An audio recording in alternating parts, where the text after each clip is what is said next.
샬롬, 잘가세 프로젝트 2탄 매일 바른 지혜 온라인 예배에 오신 모든 성도님들을 주님의 이름으로 사랑하고 축복합니다. 함께 기도하고 시작하도록 하겠습니다. 전능하신 하나님, 은혜와 사랑이 감사합니다. 오늘도 우리가 잊지 않고 주님 앞에 나와 주님께서 우리에게 베풀어 주시는 지혜를 얻고 그 지혜로 말미암아 삶을 살아낼 수 있도록 인도하심에 감사합니다. 하나님, 이른 새벽에 예배하는 성도들부터 시작하여서 모든 성도님들이 예배하는 모든 순간 가운데 주님께서 함께하여 주시고, 하나님, 솔로몬을 통하여서 지혜를 우리가 맛보며 그 지혜 가운데 우리가 젖어들어 살아갈 수 있도록 주님께서 인도하여 주시고 하나님 함께하여 주시옵소서. 주님, 우리와 함께 하시는 것을 우리가 기억하며 온전하신 주님 앞에 무릎 꿇고 나아가기 원하오니 주님, 우리를 붙잡아 주시고 오늘 한결같이 인도하여 주시옵소서. 주님께서 함께 해주시옵사오며 거룩하신 예수님의 이름으로 기도드립니다. 아멘. 네, 오늘 우리가 나눌 말씀은 잠언 10장 말씀입니다. 잠언 10장 3절부터 6절까지의 말씀. 잠언 10장 3절부터 6절까지의 말씀입니다. 다 찾으신 줄 알고 저 함께 읽도록 하겠습니다. 여호와께서 의인의 영혼은 줄이지 않게 하시나 악인의 소욕은 물리치시느니라. 손을 게으르게 놀리는 자는 가난하게 되고 손이 부지런한 자는 부하게 되느니라. 여름에 거두는 자는 지혜로운 아들이나 추수 때에 자는 자는 부끄러움을 끼치는 아들이니라.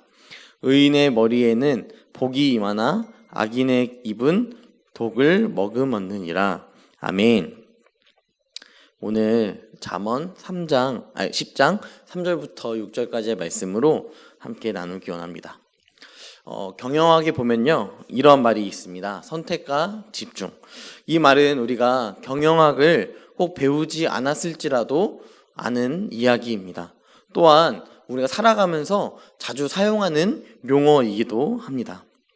성도님들이 지금 살아가고 계시는 동안에 가지고 있는 직업, 이것 또한 우리가 선택과 집중을 통하여서 얻은 것이며, 우리가 관심을 갖고 있는 주된 관심사, 이것 또한 우리가 그것에 집중하고 있고 또 선택하였기 때문에 그것을 계속해서 지켜보고 있는 것입니다.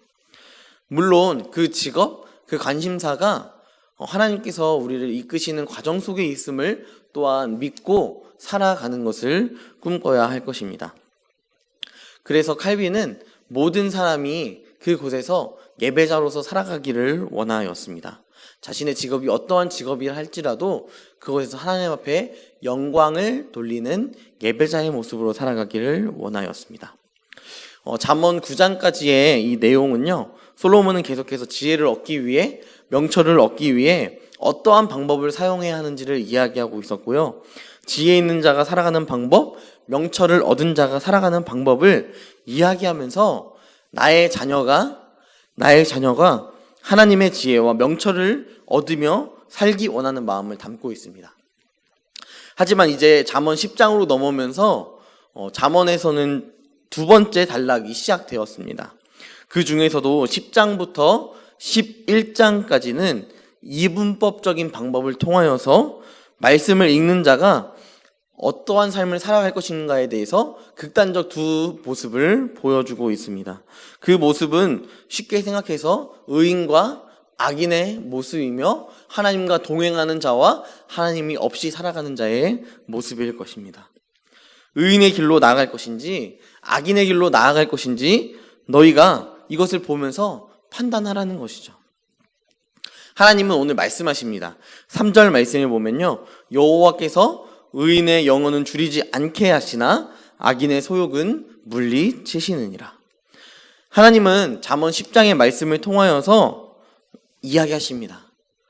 나 여호와가 너희의 모든 인생 가운데 그 길을 인도하는 자다.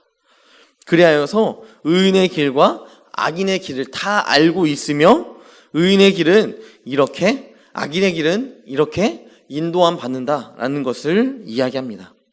이 말씀 속에서 중요한 것은요, 우리가 이 윤리적, 도덕적 삶을 살아가며 세상에서 보았을 때 야, 이 사람 법 없이도 살 사람이다 라고 생각되어지는 그 사람들이 있을지라도 있을지라도 이 땅에서의 삶이 기준이고 또한 이 땅에서 도덕적인 윤리적인 방법들이 기준이 되는 것이 아니라 하나님이 우리의 기준이 되어주셔서 하나님께서 보시고 그와 함께 하시는 자에게 의인이라고 칭하여 주시며 악인에게는 악인이다 라고 칭하여 주시는 것이죠. 하나님이 바라보았을 때 의인은 선한 행실을 통함이 아니라 하나님을 믿는 믿음 안에서 자라나는 사람이고 그리스도의 장성한 분량에 이르기까지 자라나기 원하는 믿음을 갖고 있는 자일 것입니다. 이렇게 믿음으로 살아갈 때 의인의 영혼은 줄이지 않게 하신다고 이야기합니다. 하나님 앞에서 의롭게 살아간다 할지라도 이 땅에서의 어려움을 피해갈 수 없습니다. 하지만 이 어려움을 세상의 방법으로 해결하는 것이 아니라 하나님의 방법대로 해결하는 이 의인의 영혼은 줄이지 않으며 메마르지 않는다라는 것입니다. 하지만 악인의 소욕은 물리치신다라고 말씀하십니다. 악인들이 주로 원하는 것, 그들의 소욕이 그렇다면 과연 무엇일까요? 그들의 소욕은 이런 것일 것입니다. 나를 비롯한 내 주변 사람들 또한 의인들까지라 할지라도 그들이 하나님이 없이도 살아갈 수 있게끔 만드는 것, 하나님과의 단절을 꿈꾸는 것이 바로 악인의 소욕일 것입니다. 베드로는 이야기합니다. 대적 마귀가 우는 사자와 같이 두루 삼킬 자를 찾고 있다.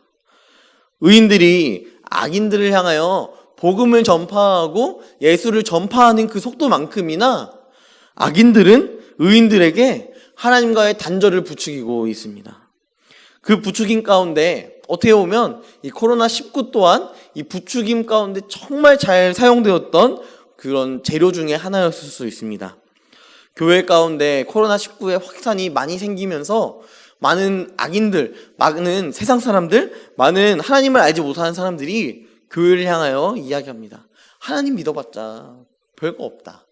이것을 계속해서 제시하였습니다. 이것이 바로 악인들이 원하는 소욕의 모습일 것입니다. 믿는 자들로 하여금 믿는 자들에서 떠나 악한 자들과 동행하며 악한 자들과 함께하기 원하는 그러한 모습들. 이러한 모습들은 코로나19뿐만 아니라 우리의 일상적인 삶에서도 두루두루 나타날 것입니다. 누가 누구를 음해하고 자꾸 누명을 씌우고 이러한 모습을 통하여서도 악인들은 계속해서 이 누명 씀을 통하여서 억울해하는 의인들의 모습을 바라보며 통쾌해하고 그가 정말 이 무거운 짐을 질게 하는 그 모습으로 말미암아 하나님을 찾지 못하는 모습을 바라보며 와, 내가 성공했다. 내가 의인이 하나님의 품을 떠나게 했다라는 것을 인하여서 기뻐한다라는 것입니다. 이런 시대 가운데 우리가 가져야 할 것은 하나님이 나의 인생 전체를 통치하심을 믿고 신뢰하고 믿음으로 나에게 맡겨진 일들을 해나가는 것입니다. 하나님께서 이어서 말씀하십니다. 손을 게으르게 놀리는 자는 가난하게 되고 손이 부지런한 자는 부하게 되느니라. 여러분, 예전에는 이런 이야기가 통하는 시대였지만 과연 이 말씀이 요즘 시대에도 동일하게 적용이 될까라는 그런 의문이 들기도 합니다. 하지만 이 국민 예능이라고 불렸던 무한도전 방송 중에서 가수 길씨가 이런 이야기를 했어요. 유재석 씨가 버는 게 어려우니까 정준하 씨에게 돈을 내라는 것이었습니다. 이 말을 딱 듣자 무한도전 멤버들이 다 당황했어요. 왜냐하면 유재석 씨가 한 번 나오는 출연료랑 정준하 씨가 10번 나오는 출연료랑 비슷했기 때문입니다. 이런 모습을 보면 우리가 부지런히 일을 한다고 할지라도 부유함을 얻을 수 없을 것 같습니다. 하지만 요즘 사역을 하면서 느끼는 것이 있다면 자신이 해야 할 때에 하는 사람, 부지런한 사람이 부를 얻는 것, 이것은 어떻게 보면 당연한 모습이 아닐까라는 생각을 또한 하게 됩니다. 많은 연예인들이 인성의 문제로 단번에 인기를 놓치는 모습을 봅니다. 이런 모습을 보면서 노련하게 잘하는 것도 중요하지만 베테랑적인 모습도 중요하지만 정말 중요한 것은 자신이 맡은 일을 할 때에 부지런함을 가지고 해나가는 것, 그리고 최선을 다하는 모습을 본다면 우리는 그런 유형의 사람을 더 신뢰하고 믿을 수 있는 것입니다. 여러분, 인성이 정말 안 좋은데 일을 잘하는 사람과 인성이 너무 좋고 열심히 하는데 일은 조금 못하는 사람, 뭐 이런 두 사람이 있다면 여러분 누굴 선택하시겠습니까? 저라면 후자를 좀 선택할 것 같습니다. 또한 우리가 신뢰하게 된다면요, 그 사람을 다른 지인들에게도 소개할 수 있는 것이죠.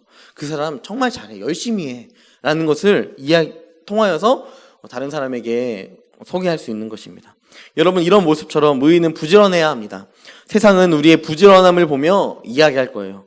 멍청하다, 무모하다, 이렇게 이야기할 수 있습니다. 하지만 우리의 부지런함, 우리의 정직함과 성실함을 통해 그리스도인은 단순히 열심히 하는 사람으로 남는 것이 아니라 내 안에 살아계시는 하나님, 내 안에 살아계셔서 내가 부지런하게 살아갈 수밖에 없게 하시고, 또한 개미에게 가서 부지런함을 배우라 라고 말씀하시는 그 하나님의 말씀 가운데 그 말씀에 순종함으로 부지런하게 삶을 살아내는 그런 모습을 통하여서 하나님을 우리는 또한 삶으로 증명할 수 있는 것입니다. 이것은 이 땅에서의 부를 가져오는 것뿐만 아니라요, 그것이 목적이 되는 것뿐만 아니라 우리가 죽은 이후에 가게 될 하나님 나라에서의 하늘 상급까지도 우리는 생각해 볼 수 있는 것입니다. 그 상급 가운데 하나님이 보고 계십니다. 그 상급 가운데 하나님께서 더 잘 아십니다. 우리의 정직함은 단순히 나의 힘이 아니라 하나님의 인도하심 가운데 나타나는 정직함입니다. 이것을 우리가 기억하며 하나님께서 택하라 말씀하시는 이분법적인 제시 가운데 믿음의 결정을 하고 또한 나의 자녀에게까지 믿음으로 살아갈 수 있도록 만드는 삶의 예배자가 되시는 우리 더원 사랑의 교회 모든 성도님들이 되기를 주님의 이름으로 간절히 소망합니다. 함께 기도하겠습니다. 전능하신 하나님, 은혜와 사랑에 감사합니다. 오늘 말씀을 통하여서 이분법적인 삶, 의인의 삶과 악인의 삶을 통하여 말씀하신 하나님의 말씀처럼 우리가 하나님의 뜻에 합하여 하나님과 동행하는 자로 살아갈 수 있도록 인도하여 주시고, 하나님, 우리가 의인의 모습으로 살아가며 주님과 늘 동행하며 주님과 늘 함께하며 주님이 우리와 늘 지켜보고 계신다는 사실을 기억하며 살아갈 수 있도록 인도하여 주시옵소서. 하나님, 연약합니다. 부족합니다. 주님 바라볼 때, 주님과 견주어 봤을 때 너무도 연약하고 부족한 우리들을 주의 자녀 삼으셨습니다. 그로 인하여 이 시간도 주님 말씀을 듣고 기도하고 부지런히 우리가 하나님 앞에 살아가기 원하오니 주님, 우리의 부지런한 가운데 일하실 주님을 기억하며 살아갈 수 있도록 주님 함께하여 주시옵소서. 주님, 우리와 함께하며 역사의 주님이 싸우며 거룩하신 예수님의 이름으로 기도드립니다. 아멘.